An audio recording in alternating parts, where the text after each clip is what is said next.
What's happening, YouTube? Long in the tooth for the day. Johnny's tired. I really didn't do anything today. I napped a lot. I don't know, for some reason, really exhausted today. Wiped out. But, this time of evening, I tried to shut off the boob tube, stay off the gadget, and just get quiet for a little while at the end of the day before I'm ready to fall out and just think about whatever comes to mind. So while I was thinking, I was kind of tripping on how the fuck did I get here? Where I'm at in life, what I'm getting ready to do, this moving up to the North Woods and starting this dog rescue, right? Need me some water. I'm gonna try to lighten up on that coffee. But anyway, thinking about my move and how I got to where I'm at in life. Reflecting. And it got me thinking about a friend of mine, old friend of mine, someone I ran off with my bad attitude. We'll call him B, like the initial B. And B lives in Northern California. 2 or 3 years ago, homie turned me on to Wes Watson. I was still drinking. And back then, I was going to move to either Oregon or up his way, Northern California, because I wasn't having any luck putting together Misfit Island with some horsepower, so I figured I would move nearby where he was at, just so I had a road dog to make a phone call. Hey, dude, hold the other end of this tape measure for me, right? That kind of thing. Trade favors. Something, somebody, somewhere, right? And so him and I used to talk daily, like two fucking gossiping hens, right? Fucking stoned and talk shit on the phone because he had nothing better to do, neither did I, right? Anyway,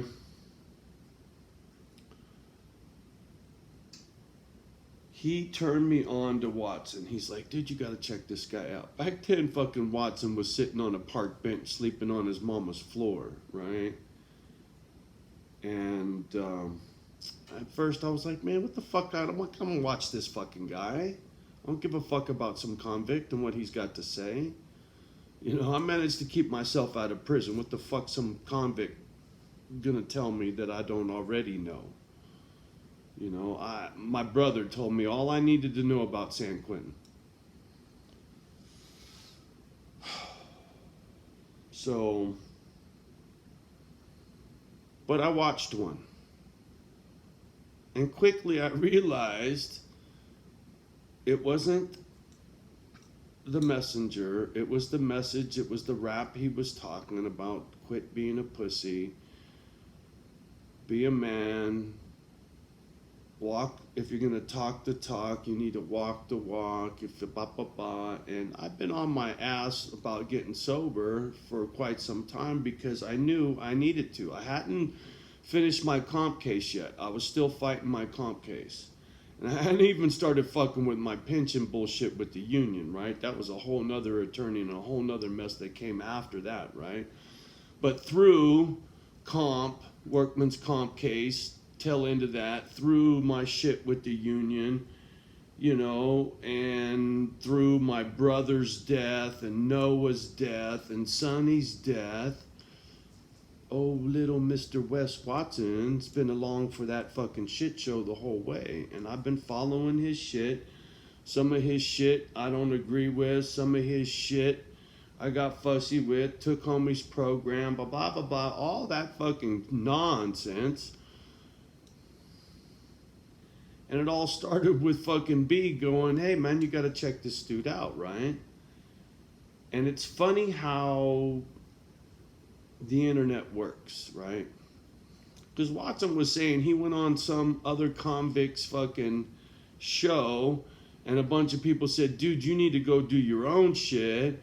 And he didn't know nothing about it, so he did. Boom, boom, boom. And homie was like overnight sensation. 1,000,000 views in the fucking day or some bullshit, right? So for him, right place, right time. He's got a look. He's got a way of talking. You know, he's got a celebrity about him, right?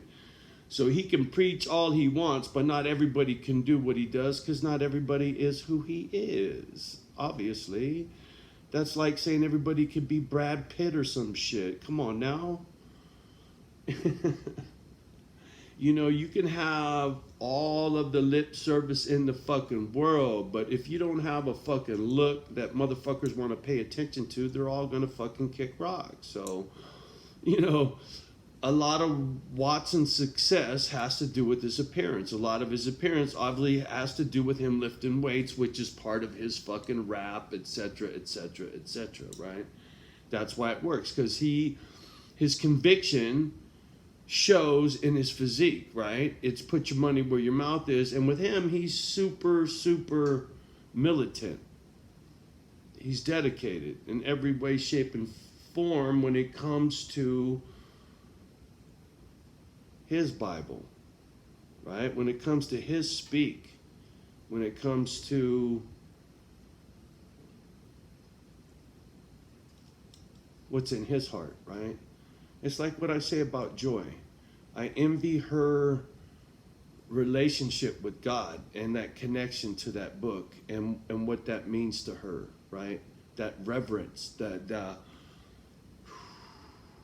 like Watson with his dedication to his life, right? He's like the way Joey is with God. It's just like, man, to have that kind of commitment to something other than your damn self, right? See, for me, it's easy to want to help.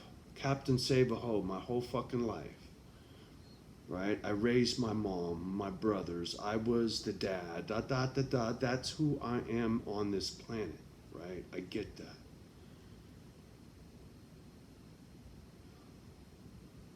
But I don't always get to do that. And that doesn't always come across too good, right? When I'm trying to be the daddy and whoever's on the other side don't want a fucking daddy, it becomes a problem, right? When you're trying to help too much, right? You're trying to tell people what to fucking do. You know, here's a little story for you. I remember it clearly. It's at my brother Paul's house. I showed a picture. We were sitting at that table, we were playing bones, dominoes. Drunk, high on crank. Jim didn't do crank. Me, Sonny, Paul, and Paul's girlfriend, the four of us did. Not Jim, he just drank. Anyway, we were playing bones, and getting fucking hammered, talking shit, everybody's having a good time, and I was fucking being my usual, telling somebody what to fucking do or something, right? And I don't remember which one it was. It was either Sonny or Paul, and they lit into me. Dude, sick and tired, I think it was Paul, sick and tired of you telling me what to do. As a matter of fact, they fucking, Jim, Paul, and Sonny, they all fucking, it was like a, what do you call that shit when somebody's fucking spun out and you want to get them sober? Intervention. There you go. They did a Johnny O intervention, the three of them. Wifey and my two brothers. Hey, motherfucker, we're done. We don't need a fucking daddy. We don't need you telling us what to do. Blah, blah, blah. You're not fucking shut the fuck up. We don't want your fucking advice. And I was like, wow. Because I'm the kind of guy, you call me out and it's legit? Well, fuck, I'm sorry, man. What am I going to do, deny it? right? Because they were right, as I did all the time. And then after that, I didn't do it anymore. I just let them fucking sink. And they did. Sonny and Paul sank. And I fucking let them. I was never their daddy again.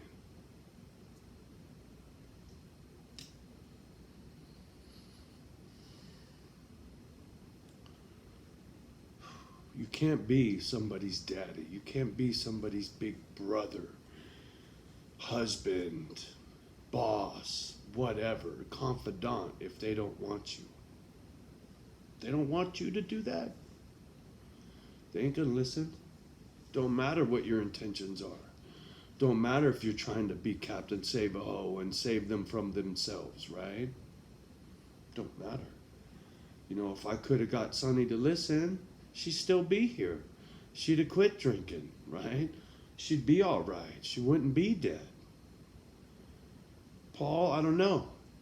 You know, did his drinking contribute to his cancer? I think so, for sure. Can I prove that? No. But you drink 18 beers a day. See if it doesn't fucking kill you. For many years. Not to mention much worse than that in his younger days. My little brother used to go to the beach in Hawaii when he was in the Navy. And he'd get a half gallon. A half gallon. You know how big a half gallon jug of booze is? For him it was Jack Daniels and a case of beer. And he said they wouldn't leave the beach until it was gone. Him and his buddy would each have one. A case of beer and a bottle. And they'd go to the beach when they were on leave, and they'd sit on the fucking beach until it was gone. I couldn't imagine drinking that kind of alcohol in one sitting. So when he said he cut back to 18 beers a day, he meant that.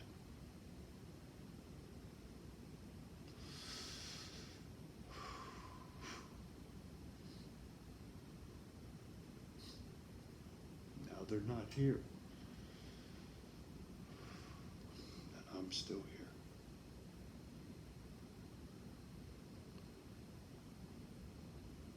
So, when I say it's not the messenger, it's not Watson, it's not me. It's the message. It's the booze will kill you.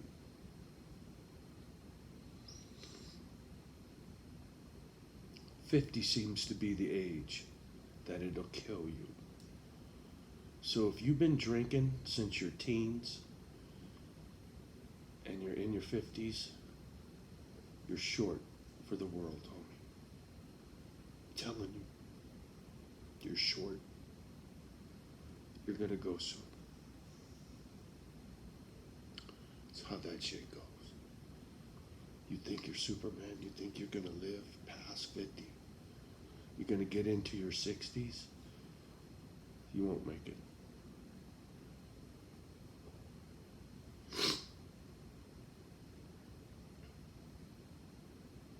Anyway, just, I don't know, needed to speak on it.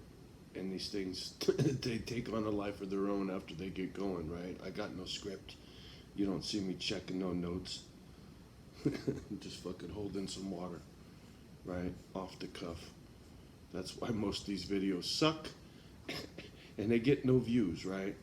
Johnny's not polished. I don't have no fucking things floating and this and that and special intros and all that fancy shit. I don't even know how to put typing on the fucking screen.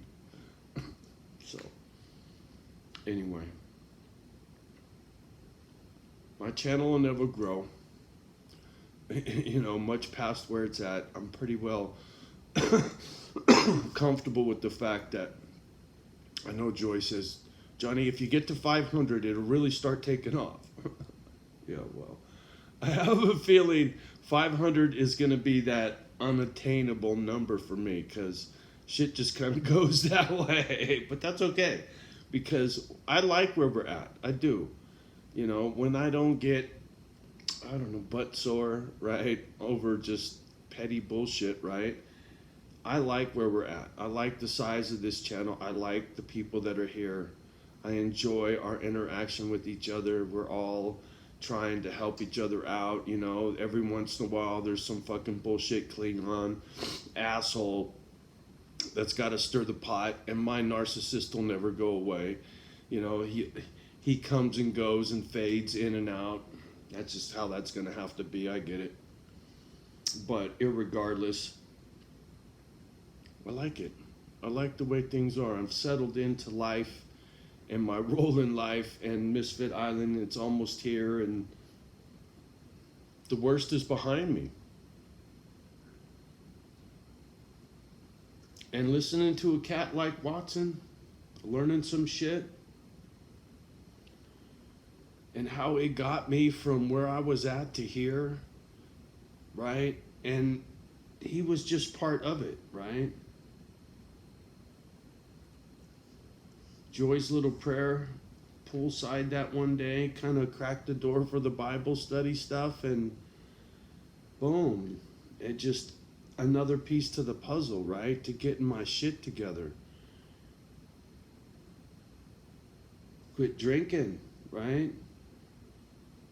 It was huge. It was huge. None of it could have happened without sobriety. You know? There's no way. I'd already be dead.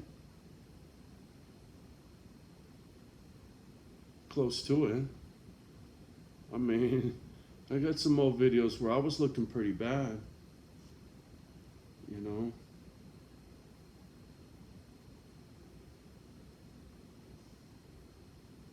Yeah, anyway, sorry, just getting lost on some fucked up shit I don't want to talk about.